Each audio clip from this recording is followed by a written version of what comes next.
Yo! Alors aujourd'hui, première vidéo dédiée à toute mon audience féminine, les lectrices de mon blog ainsi que les filles qui me regardent sur YouTube. Pourquoi? Parce que vous représentez quand même 40% de mon audience. Donc je me suis dit pourquoi pas dédier une série de vidéos aux femmes, dédier aussi un blog aux femmes, puisque mon blog pour les filles, maintenant je l'ai ouvert, il s'appelle Conseil Séduction Femmes. Je vous mets l'adresse là, normalement elle s'affiche là. Voilà, n'hésitez pas à aller voir. Donc aujourd'hui, nous allons traiter un thème, bien sûr, pas comme c'est traité d'habitude dans les magazines féminins, mais moi je vais vraiment rentrer dans le dur, je vais vraiment vous dire des vérités, même si elles ne font pas plaisir à entendre, c'est toujours le même principe, comme avec les mecs. Je suis sûr que cette vidéo, elle intéressera beaucoup de femmes et aussi les hommes, parce que n'hésitez pas à me dire dans les commentaires si vous êtes d'accord avec mon analyse, que vous soyez un homme ou une femme, mais surtout s'il vous plaît ne soyez pas hypocrites. Vous les femmes, ne commencez pas à être choquées parce que c'est pas ce que vous avez l'habitude d'entendre, alors que peut-être que d'habitude on vous adoucit le discours pour vous dire exactement ce que vous voulez entendre pour vous continuer à acheter les magazines. Et vous les hommes, s'il vous plaît, faites pas les hypocrites dans le genre « Ah non, moi je suis trop un mec romantique, je suis trop un mec qui pense pas au sexe. Voilà, maintenant que j'ai montré que j'étais un homme pas intéressé par le sexe, j'espère qu'il y aura plein de femmes qui vont être intéressées par moi et que je pourrai les baiser. » Voilà, ça c'est le discours typique de l'homme, ça va, on connaît. Donc s'il vous plaît, pas d'hypocrisie ici. Alors le thème aujourd'hui, ça va être 10 choses. Alors bien sûr, c'est des choses toujours liées à la sexualité et à la séduction. 10 choses avec lesquelles les femmes se prennent la tête, mais dont nous les hommes, on se fout au fond.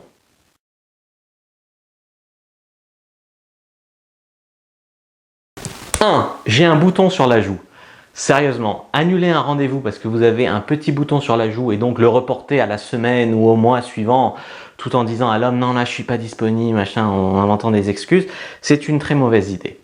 Alors pourquoi? Tout d'abord parce qu'il y a des chances que ce petit bouton là que personne ne remarque à part vous peut-être, de toute façon si vous voulez vraiment vous pouvez le dissimuler avec du fond de teint, mais il y a des chances que ça soit juste une excuse pour éviter de sortir de votre zone de confort. Sortir de sa zone de confort, c'est quelque chose de très difficile, mais c'est ce qui vous permet de vivre des nouvelles choses que vous avez envie de faire au fond, mais peut-être que vous allez vous rattacher à quelque chose, vous allez saisir ça comme une excuse pour pas faire l'effort, pour ne pas affronter cette montée d'adrénaline, mais finalement c'est pas comme ça que vous aurez la vie sexuelle que vous méritez, épanouie et tout. Ensuite, il y a aussi... il ne faut pas attendre que tout soit parfait pour faire les choses. Il ne faut pas attendre que tout soit parfait pour vous lancer dans la vie. Ça, c'est la meilleure façon de ne rien faire. C'est la procrastination. Donc, si vous avez vraiment envie d'aller à un rendez-vous avec un mec qui vous plaît, allez-y, que vous ayez le bouton ou pas. Donc, franchement, le perfectionnisme, que ce soit pour les hommes ou pour les femmes d'ailleurs, c'est une mauvaise maladie.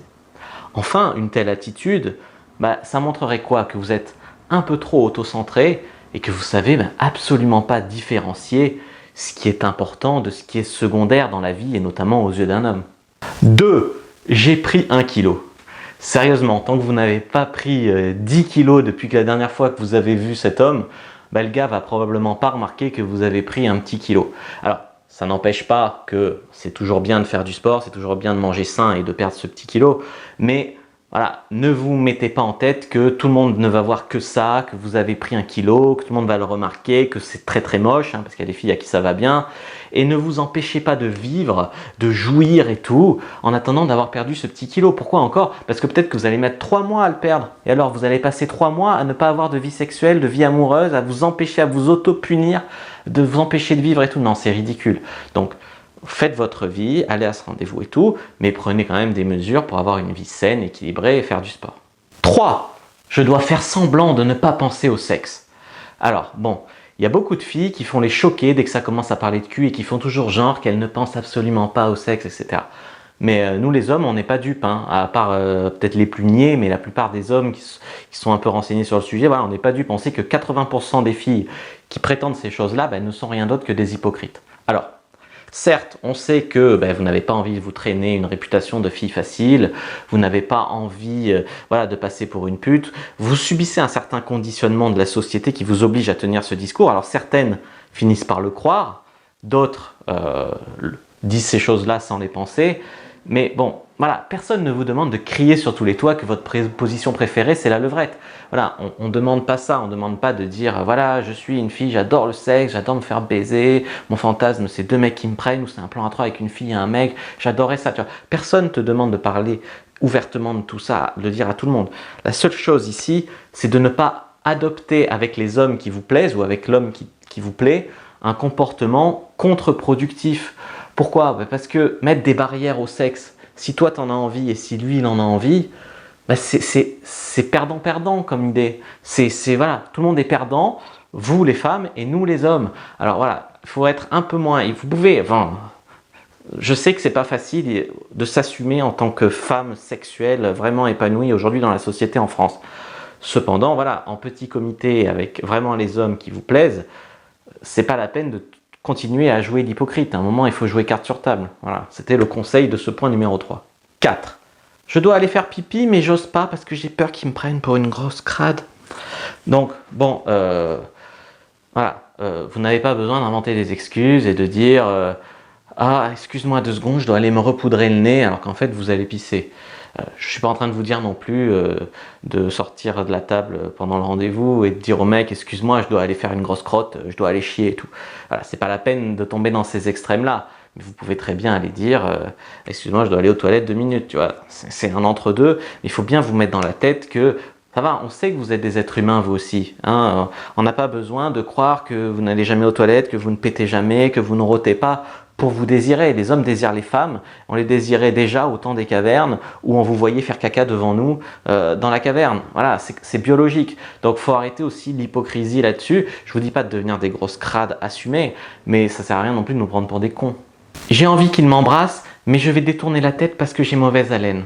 Franchement, il y a beaucoup de filles comme ça, elles attendent que ce gars se lance, le gars qui lui plaît et tout. Puis au moment où il se lance, ah non, c'est pas le moment parfait, c'est pas le bon moment là.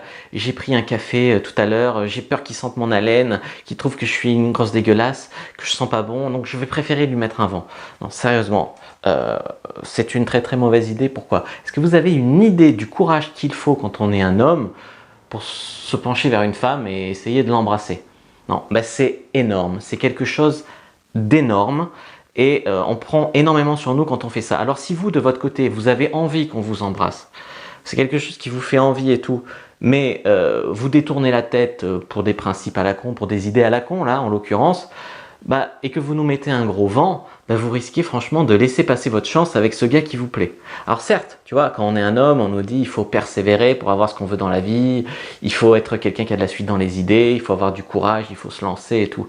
Mais franchement, moi, une meuf qui fout des vents pour le principe, juste pour le plaisir de faire chier, d'emmerder, de compliquer la vie, de rendre la tâche la plus difficile possible, c'est quelqu'un que j'ai envie de fuir.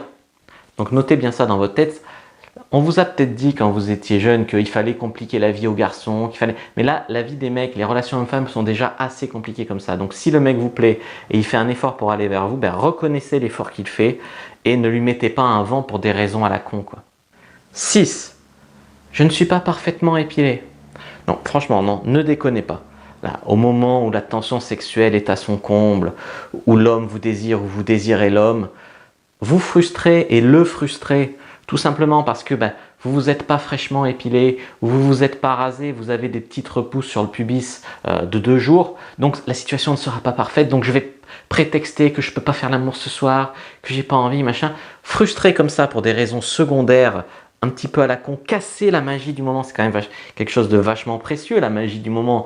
Quand tu vas faire l'amour pour la première fois avec un homme ou avec une femme, un nouveau partenaire, c'est quand même quelque chose de vachement précieux. Il y a quelque chose de très fort dans la tension sexuelle.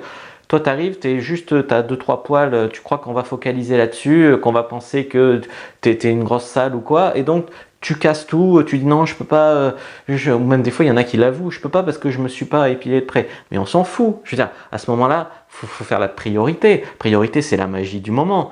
C'est de faire l'amour, de t'éclater avec cet homme que tu désires, et puis tant pis. C'est beaucoup plus grave de te frustrer toi-même et de frustrer l'homme volontairement pour des trucs qui sont finalement pas si importants que ça. C'est beaucoup plus grave que qu'on voit que pour l'occasion tu t'es pas fraîchement épilé. Franchement, voilà.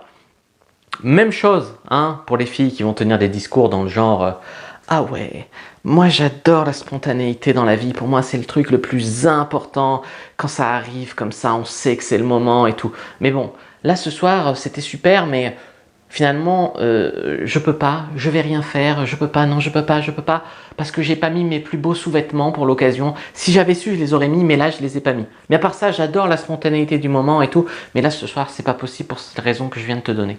Non, faut pas déconner quoi, voilà, même raisonnement que tout à l'heure. 7. J'ai des principes qui ne me rendent pas heureuse, mais au moins je me respecte. Alors, je vais vous raconter 2 petites histoires. C'est l'histoire d'une meuf qui va à un rencard avec un gars. Ils boivent un verre de vin, 2 verres de vin, ça se passe super bien, il y a quelque chose de fort entre eux. Mais finalement, elle va pas coucher avec lui après parce que je veux pas que ça soit une excuse d'avoir bu un peu d'alcool pour coucher avec toi. C'est une autre histoire, c'est une histoire qui arrive, vous vous reconnaîtrez sûrement dans cette histoire, les hommes et les femmes, ça arrive très très souvent. C'est l'histoire d'une femme qui va à un rendez-vous avec un mec qui lui plaît vraiment, donc ça se passe très très bien, de fil en aiguille, ils en arrivent à ce que la température monte, mais finalement elle va dire « Ah non, désolé, ce soir je peux pas, on se connaît pas depuis assez longtemps ». Le principe c'est il faut que je te connaisse depuis très longtemps. Par contre ça l'a vachement chauffé, tu vois l'atmosphère avec ce mec qui lui plaît vraiment. Donc la fille, soyez pas naïfs les gars, ça arrive souvent que les femmes, elles disent ça, elles vous mettent dehors, puis après elles rappellent leur ex ou elles appellent leur sex-friend du moment, hein, qu'elles ont rencontré sur Adopte un mec, et elles vont baiser avec lui, elles vont se défouler avec lui pendant que vous vous attendez. Pourquoi? Parce que ça ne recompte pas. Ça compte pas de recoucher avec un mec avec qui on a déjà couché. Et voilà, mais vous pendant ce temps, vous allez attendre que voilà, madame soit décidée à coucher avec vous. Mais vous êtes supposé attendre et être fidèle. Hein. Voilà. Non, franchement, c'est des principes vraiment à la con. Il faudrait vraiment arrêter avec ça.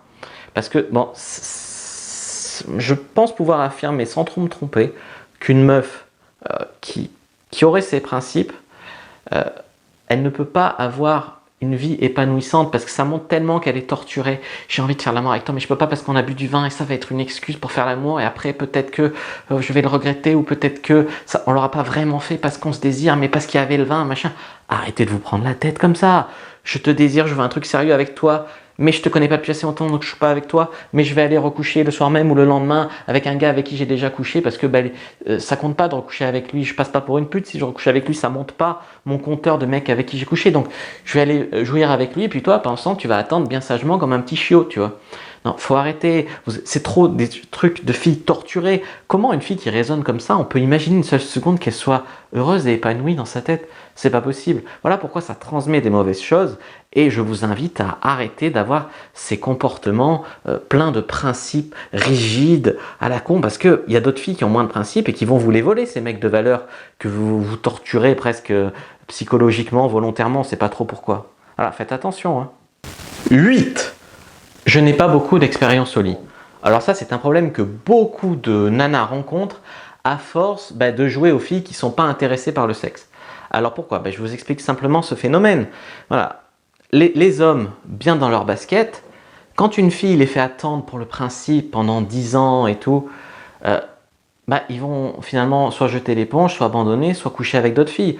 Pourquoi? Parce que mettons si tu attends 10 ans avant de coucher avec une fille, tu peux coucher avec beaucoup d'autres filles beaucoup moins chiantes en disant, et c'est pas forcément des putes, ces autres filles, arrêtez de vous dénigrer entre filles, ça je sais que c'est un truc que vous faites très souvent, c'est pas forcément des filles faciles, des traînées, des tout, et pendant ce temps, le mec peut coucher avec beaucoup d'autres filles pendant le temps que vous lui infligez une période comment on dit, d'incubation, là on sait pas trop quoi, et ces filles-là seront peut-être des bien meilleurs coups que vous. Pourquoi? Parce qu'elles auront plus d'expérience et tout, et le mec il restera peut-être avec une fille parce que ce sera un bon coup, cette fille elle aura pas trop fait chier, elle sera pas trop chiante, et vous avec ces principes à la con, vous aurez perdu finalement cet homme de valeur.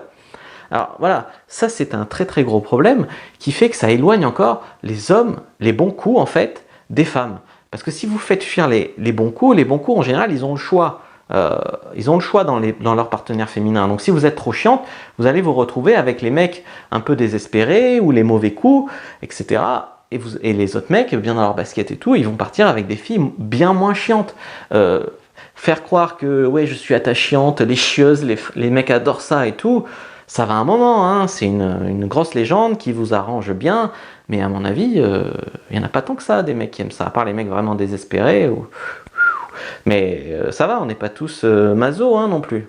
Du coup, ces filles, elles ont probablement jamais été bien baisées et elles en viennent après à prétendre ouais, le sexe sans amour, ça n'a aucun intérêt, machin. Non, ça montre juste ça, que tu as une super mauvaise relation au sexe. Si tu prétends des trucs comme ça, parce que moi, du sexe avec des inconnus qui a été exceptionnel pour moi comme pour elles, il y en a eu plus souvent qu'à mon tour. Donc, faut arrêter de tenir ce genre de discours. Certes, quand ton sexe est pourri, mais que tu as des sentiments, ça donne une certaine saveur. Mais tu peux très bien jouir comme une petite folle avec un inconnu. Ça, faut arrêter de croire ça aussi, peut-être ça vous rassure ou quoi, mais c'est totalement faux. Donc, ben, ça montre une mauvaise relation au sexe, ça va faire fuir les bons coups, les mecs qui sont effectivement bons, et ça va vous laisser avec quoi? Ben, ça va vous laisser avec les mecs désespérés, avec des mecs qui sont pas forcément des étalons, hein, et très peu d'étalons qui tolèrent d'être traités comme ça par des meufs, et ça va faire que ça va vous conforter dans cette croyance que bah, le sexe c'est de la merde, et vous allez jamais avoir de bons coups, vous allez jamais être bien baisé, et voilà, c'est le serpent qui se mord la queue après. Donc faut arrêter de penser comme ça. Le pire, je crois que c'est celles qui se vantent, qui prétendent être des déesses au lit et tout, et puis finalement, bah, une fois le moment venu, soit elles sont pas terribles, soit elles sont totalement nulles, soit elles n'assument pas d'aller au bout parce qu'elles savent qu'elles vont se faire griller dans leurs mensonges. Non, arrêtez. La plupart des hommes, ils s'en fichent que vous soyez pas une déesse au lit, que vous n'ayez pas énormément d'expérience sexuelle.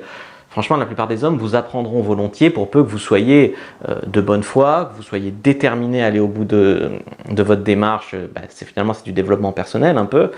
Que vous soyez déterminé, voilà, parce que les flakes, là, les rendez-vous que vous assumez pas au dernier moment, vous annulez avec des fausses excuses et toutes ces conneries là, de meufs qui assument pas finalement de sortir de sa zone de confort, qui a peur du sexe, qui a peur du sexe avec du bon sexe, quoi, pourtant il n'y a pas de raison d'avoir peur. Je veux dire, faut arrêter de croire que les hommes sont tous des détraqués sexuels. Hein. Il y a beaucoup de mecs qui vont vous proposer du bon sexe, très simple et très respectueux. Voilà. Il faut arrêter de se mettre dans des schémas de pensée comme ça et assumer que, voilà, ben, certes, vous n'avez peut-être pas d'expérience au lit, mais vous êtes de bonne volonté, vous demandez qu'à apprendre. Beaucoup de mecs, ils vont volontiers vouloir, bien vouloir faire votre éducation sexuelle, même à la limite, tu vois. 9. J'ai fait un pet de fouf. Franchement, on s'en bat les couilles, tu vois. Soit on l'ignorera, soit on en rira ensemble. Mais il faut bien se rendre compte qu'à l'origine des pets de fouf, en général, c'est parce que le mec il t'a prise trop fort, il y a de l'air qui est rentré ou des trucs comme ça, et on en est à l'origine finalement des pets de fouf.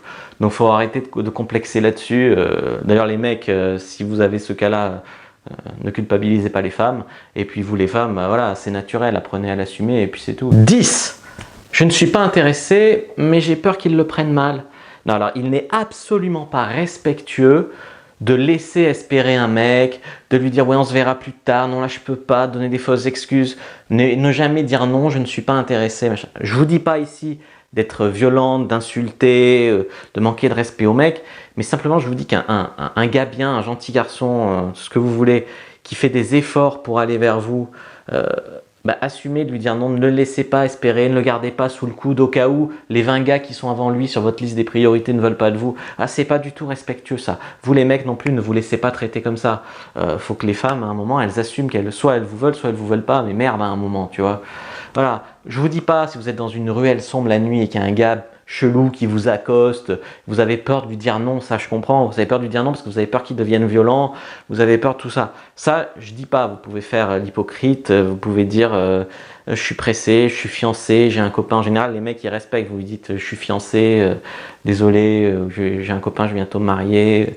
Voilà, ce genre de truc, même ces mecs chelous, en général ils respectent ça. Mais un mec bien, un gars bien, c'est encore de la torture un peu psychologique, tu vois, vous allez laisser espérer, finalement vous de votre côté vous pensez jamais à lui, rien à foutre, et lui il est là, il vous relance par texto tous les 3 mois, et vous le traitez avec le pire des mépris, le pire des dédains. Donc non, s'il vous plaît, prenez conscience, de notre point de vue, nous les hommes, c'est très très dur, et il y a beaucoup d'attitudes féminines qui nous aident pas du tout à nous épanouir, qui nous aident pas du tout à avancer dans la vie. La plupart des hommes comprennent absolument rien aux femmes, à leur jargon, tout ça. Et c'est très dur de démêler le vrai du faux. Donc s'il vous plaît, facilitez-nous la vie et nous, on vous facilitera la vie et la vie sera beaucoup plus simple et tout le monde sera beaucoup plus heureux et épanoui. Ça c'est sûr, hein. C'est quelque chose de cause à effet là. Bon, j'espère que vous avez aimé cette vidéo. Si oui, n'hésitez pas à mettre un pouce vers le haut. N'hésitez pas à me dire dans les commentaires ce que vous en avez pensé. Hein, je suis ouvert aux critiques. Il paraît que je suis trop trash et tout. Mais j'adore les femmes, j'aime les femmes. Je suis adorateur du beau sexe. Tout ce que vous voulez, c'est juste qu'il y a des trucs qui m'énervent. Mais la plupart des femmes, je les aime et je ne cesserai jamais d'aller vers les femmes, de les aider, de leur tendre la main pour leur épanouissement sexuel. Toujours, voilà. Toujours vouloir aider dans ce sens positif, mais voilà, il faut que chacun y mette du sien à un moment et les efforts ne doivent pas aller que dans un sens. N'hésitez pas à aller voir aussi le blog pour femmes, dessus il y a des conseils sexuels, des conseils de drague, aussi des trucs de point de vue d'homme pour que vous les femmes vous nous compreniez mieux. N'hésitez pas à aller voir aussi les textes érotiques que j'ai écrits puisque vous avez été presque 20% de mes lectrices dans mon sondage à me demander des textes érotiques. Il y en a d'autres qui voulaient savoir ce qui excite vraiment un mec chez les femmes. Il y en avait plus de 60% qui voulaient ça. Alors ça sert à rien de dire que c'est un sujet qui vous intéresse pas, puisque dans l'anonymat, vous me répondez à un sondage et vous me dites que c'est ce que vous voulez le plus savoir. Après, quand je publie ça, il y en a qui viennent me dire ah non, c'est pas un truc qui intéresse, en public, hein, sur les commentaires Facebook, c'est pas un truc qui intéresse les femmes, tout ça pour faire la meuf bien ou le mec bien qui vient à son secours. Ah ouais, non, les femmes sont pas comme ça, faut arrêter de croire qu'elles pensent qu'au sexe, machin. Ça va. Maintenant, l'hypocrisie ici, elle n'a pas lieu d'être. Je sais qu'il y en aura beaucoup, mais à partir du principe que ça va, je sais un petit peu ce que je fais. Si j'ai fait par exemple un e-book gratuit pour celles qui s'inscrivent à ma newsletter, 10 choses qui excitent vraiment les femmes, qui excitent vraiment les hommes chez les femmes, c'est que vous avez été très nombreuses à me le demander, donc venez pas prétendre hypocritement que c'est pas quelque chose que beaucoup d'entre vous veulent savoir. Pareil pour les textes érotiques. Voilà. Après, si vous, spécifiquement, c'est pas votre cas, je comprends, mais respectez qu'il y a quand même plus de 60% des femmes que ça intéresse. Donc ne les insultez pas à travers le fait de m'insulter moi. Tu vois ce que je veux dire? Voilà. Allez, à bientôt, et vous aussi, que le dieu du game et des orgasmes soit avec vous.